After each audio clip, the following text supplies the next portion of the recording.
Hey, this is Susie from the Luke Experiment podcast. You're listening to episode 2 of this series of 7. And in each episode, I've been bringing together students from different backgrounds, some Christian, some not, and chatting about their reactions to the Luke Experiment.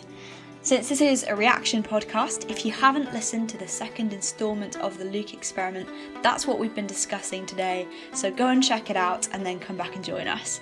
You can find it at storycambridge.uk. And the Luke Experiment is an autobiography of Jesus, written by a man called Luke, who'd investigated Jesus' life thoroughly and spoken with those who are closest to him. And now it's being read by a load of Cambridge students.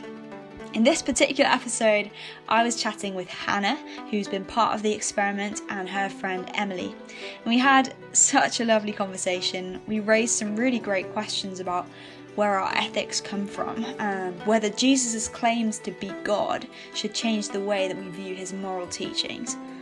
So without further ado, let's go. Hey, thanks so much for joining Hannah and Emily. Why don't we start off by just sharing for each of you, who are you, what do you do, what is your subject, and all that Cambridge stats joy. Hannah, why don't you start us off? I'm Hannah, and I'm a second year music student at St John's. Nice. And Emily, I feel like we're going to have a bit of a repetition here, aren't we? Yeah. I'm Emily, and I'm a second year music student at John's as well. Do you also play the same instruments as each other? We do. We both play violin and piano. Wow. So you're like sisters.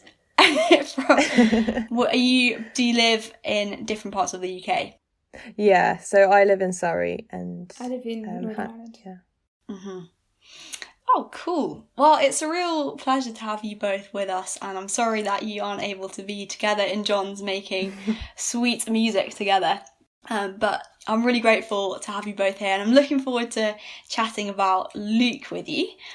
We've listened to a good 4 chapters of the book of Luke, and Hannah, you read the part of, would you call it a surprise stranger? Yeah, I think it's written as the crowd in the passage. The crowd. Yeah. Cool. So in this episode of the Luke Experiment, you didn't have too many words, but I have it on authority that you do play a part in some of the other episodes as well. What was it like for you, having maybe grown up listening to, or having read the Bible a few times? What was it like for you reading as part of this experiment? How did you find it? Yeah, it was really interesting because I've never acted it before, and I think rather than just reading through the whole passage, because I was playing the part of a particular person, I had to imagine what it would have been like to be there. It was also slightly weird because I wasn't acting with people, because this has been done remotely, so it was nice to hear it kind of put together afterwards, and in the context of the narrator and all the other characters. And did you learn anything new about those stories or the characters as you were doing it in this new way and acting it? Yeah, I think just trying to imagine what the weird stuff that Jesus does would seem, how it would come across to a person at the time, because it's so familiar to me. Some of the stuff is quite shocking if you read through and try and imagine what it would have been like. Yeah. So Emily, you've also listened to this. Is it a bit newer for you? Have you read any of the Bible before? Yeah, I mean, I've definitely have heard bits of it before, but I've never heard like the whole thing or read the whole thing, as in like those 4 chapters altogether. So obviously, it was completely new, and it was kind of what I was expecting, because I had been exposed to bits of it, obviously, but there were also bits which, so I was surprised by how like deep they were. You had to really think about them in order to understand it properly. And I really found that the way that it was acted out was really helpful in trying to understand it as well. It made it more engaging and stuff. Yeah, so almost for you it would have been a little bit more like the people that Hannah was trying to imagine she was, hearing some of it for the first time. That's cool. So were there any particular parts, you mentioned that it was a bit deeper than you expected, or you had to really think about it to understand it? would be cool to just hear if you got any examples. Maybe we could just chat about one of those. I think particularly towards the end, when they were talking about that bit with to like love your enemies, that bit, definitely, because it was kind of a longer chunk of text, and kind of, definitely more in depth than the rest of it, I thought, and it was quite interesting. I think it would be useful to discuss that, just to like gain more of an insight into how you guys understand it as well, because obviously that was my first time listening to it, and it was kind of, because it was just the first time, I hadn't completely absorbed everything, I think. So yeah, that bit. Yeah. Hannah, you mentioned earlier to me that you also found this section of Luke really interesting. What's your experience of this whole, what's quite a topsy-turvy message of loving your enemies, praying for those who hate you and who treat you badly? What do you think about that? Yeah, I think it would have sounded very weird back then, and maybe we kind of distance ourselves from it sometimes, but this is something that no matter how many times I read through, I still think just sounds so weird. Like Jesus is saying, think of someone that has, done really bad things to you, or that you just really don't get on with, and pray for them and love them. And I've always found that kind of a very practical piece of advice, because you can't respond badly to someone that you've prayed for and that you love. And I just think it's so clear that that's exactly what Jesus did. The whole way through this story, people are mistreating him, and he just always shows love, which is really cool. I think that's especially impactful for me in that way, because it is more kind of relatable, and it's something that we could actually try and do, whereas a lot of the other things in the other chapters, in the earlier ones, were kind of things not necessarily that would happen in daily life, and not something you could personally try and replicate, or that sort of thing. Yeah. So are you thinking of the kind of driving out of demons and healing of the sick that we see Jesus doing in the earlier chapters? Yeah. What was your reaction as you read those?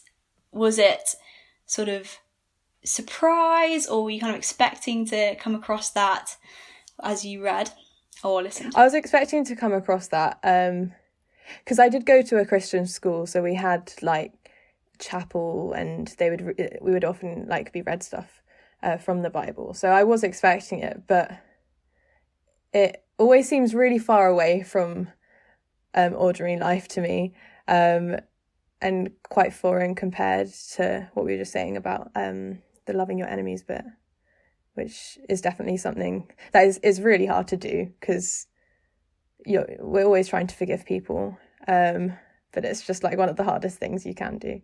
So it's a radical love is what I wrote down in my notes that Jesus seems to describe, isn't it? That not just to the people who are nice to you, which is quite easy to be nice to them, but actually to those who are really not very nice to you at all, be incredibly generous to them. So going back to all of these kind of spectacular things that we see Jesus doing, you mentioned that feels quite foreign and distant to your everyday life experience.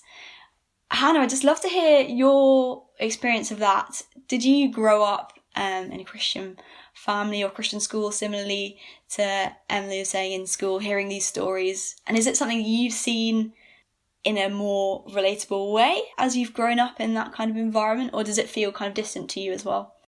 Yeah, I mean, I have grown up in a Christian family, and would have called myself a Christian from 4 or 5 maybe. So I know these stories really well, and it is sometimes hard to kind of think of them as shocking or weird or even unlikely. It's not like I haven't had doubts about miracles and supernatural stuff, but it's something that I've probably taken for granted a bit more. But yeah, I guess in terms of being applicable to my life, I just see the example of Jesus as someone who sees need and just acts into that situation. And I think like the story in this episode where the dead man comes out and there's a funeral procession, and that little phrase where Jesus, his heart goes out to the mourning mother, and I just think like that's just a very human, relatable kind of scenario. And maybe this is a God of miracles who then has the power to bring that person back from the dead. And, realistically, I'm probably not going to bring anyone back from the dead, but that love and kind of compassion that we see in Jesus, I think is really relatable. Were there any parts of it that you didn't like as you were listening, either of you, that you thought, I don't like that that's in the Bible? If people believe in that kind of thing happening or that being said, I'm not sure about that. I don't think I have the authority to say that something shouldn't be in the Bible. But I mean, there are definitely things that when, like, on first listening, I was like, I'm not sure about that. But equally, I think that's probably mainly because I haven't like been brought up hearing that sort of thing, and like I haven't had that much exposure to it. So yeah, I don't think I can like say that it shouldn't be there. Yeah, and yeah, that's obviously just my personal opinion as well. So I think it's really, really cool thing that you've just said there, recognizing that the way that we've been brought up or the way that we've been used to thinking about life and these sorts of stories probably shapes the way that we react to them now, so that if we don't like something that's in the Bible, that could be because we're right and the Bible's wrong, but it could also be that the Bible's right and we're wrong. And yeah, I just want to reaffirm you in that kind of humility. I think we should all approach one another and the Bible and life with that same kind of attitude, which is cool. I'd love to know if there are any examples of those things that you thought, I'm not sure about that from first hearing it. Well, maybe not an exact example of that, but the bit right at the beginning where I was talking about the devil, it's kind of bad, but I kind of got where the devil was coming from. That does sound really bad, actually. But no, I love it. Explain what well, you mean. the fact that he was like, prove your holiness or whatever by jumping off the cliff, and that sort of thing. I guess it kind of also puts it into perspective, and it does actually make you think more about it rather than just presenting a series of like these supernatural happenings. It does come from the other angle as well and show you perhaps what people's perspective would be who hadn't been brought up in Christianity or like knowing these stories. So it shows you that perspective as well, and then like kind of shows the development of that and how people are converted and how they like gain knowledge and insight into what's happening and start to believe in it and all of that. So yeah, don't know if that makes sense. Yeah, almost that kind of sense of testing this to see if it's true. Is that what you're sort of getting at? Yeah, so that's actually in a way that did surprise me that it was in there. The fact that they were testing it, but also it's quite radical how the devil was the one who was testing Jesus, and it was presented as such like a bad kind of being. Because I don't think you get like really evil people and really good people. I think there's much of it more of a mixture, and that first bit seemed quite radical in that way. Yeah, I think that's such a cool thing you've just picked up there. Hannah, do you have any thoughts about that idea of there being maybe a mixture of good and bad in everyone, but then Jesus and the devil here being portrayed as such opposites, that one is being portrayed as all good and one is being portrayed as all bad? Do you have any thoughts about that? Yeah, again, I think it's kind of a hard thing when I'm so familiar with the concept of a devil and a god. Because I agree with you, Emily, that there aren't really bad people and then perfect people. Like, I just don't believe that anyone has the capacity to be fully good apart from Jesus. So I do believe that that's an exception. And it's a really interesting point, I think, that we brought up here, which is the idea of testing the goodness and the trueness of Jesus, which is, in one sense, what the devil maybe is doing here in this passage, and testing him, tempting him with things that Jesus has chosen not to give in to these temptations, to display his power or to eat when he was hungry. And I wonder if there are ways in which we feel we want to test Jesus in a different way, and we want to see, is he real? Is he good? Perhaps not from a point of wanting to trip Jesus up like the devil, but from a point of view of wanting to see if he's there and if he's real. Just would love to hear if either of you have been through that process at all of asking those questions and wanting to find out if Jesus is real, if this person that we've been hearing about in the Luke experiment is as good and real and radical as we've been reading about. I think everyone wants to know. Like, people may deny it completely and be like, no, he doesn't exist, or yes, he completely exists. But I think most people probably are unsure, and at some point in their lives they have tried to test it, whether that be like through, I don't know, praying to themselves and being like, or even if it's much more superstitious than that, and being like, if this happens, that means he's real. Even if it's something as small as that, I think everyone does try and test it somehow. And people want to believe in it. So yeah, I don't think it's as simple as saying, yeah, I don't believe in it and that's fine, or yeah, I do. Yeah, I think I've grown up believing that it was true, but I have definitely gone through periods of doubt, or even now, like, I'll still have doubts about kind of parts of this that don't seem like a historical account, that seem very unlikely. But I guess for me, it's personal experience that confirms my belief in the Bible, and like Jesus in particular, and how relatable and human he is. That through my relationship with him, I believe the whole Bible. But that doesn't mean that at different times, I don't doubt different bits of it.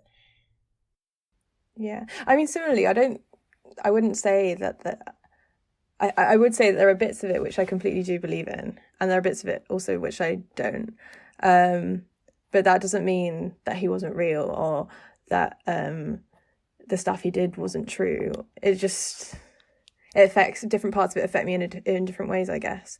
And like we were saying before, a lot of the more relatable bits now definitely do have a much bigger impact on me, and do make me think about how I should act, or how people should act in general.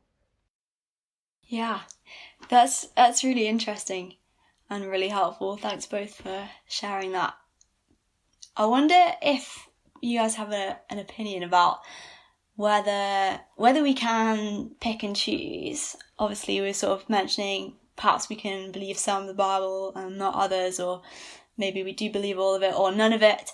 And from the Jesus that we've been reading about in these verses, do you think it is possible to separate the Jesus of the love your enemies and turn the other cheek from the Jesus who casts out demons and says some pretty outrageous things? Can we separate those out, or do we have to take him as a whole? I think that everything Jesus says comes from the same place, and he makes some really strong claims about being the Son of God.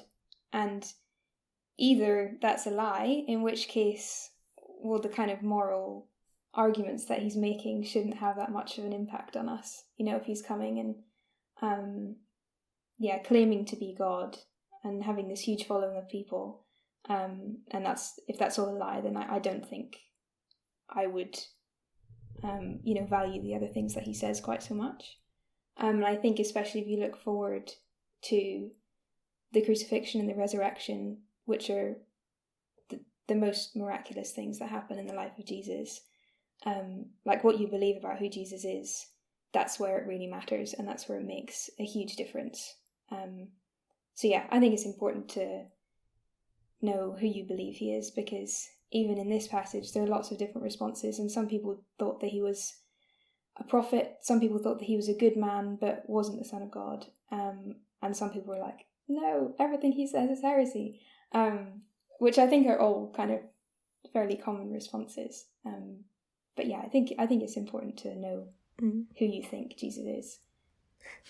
I guess I agree with you, but obviously it's a completely different perspective that you have. But the bit which you just said about you don't think like all the moral stuff that he's saying would have as much of an effect on you and on how you act, I'd disagree with that, just because I think, I know that what he's doing is moral, and I don't think that necessarily is completely tied to the fact that he is the Son of God. I think that's a slightly different thing, more to do with like general ethics and morality. And obviously the fact that he was the Son of God does help you kind of appreciate and take inspiration from that.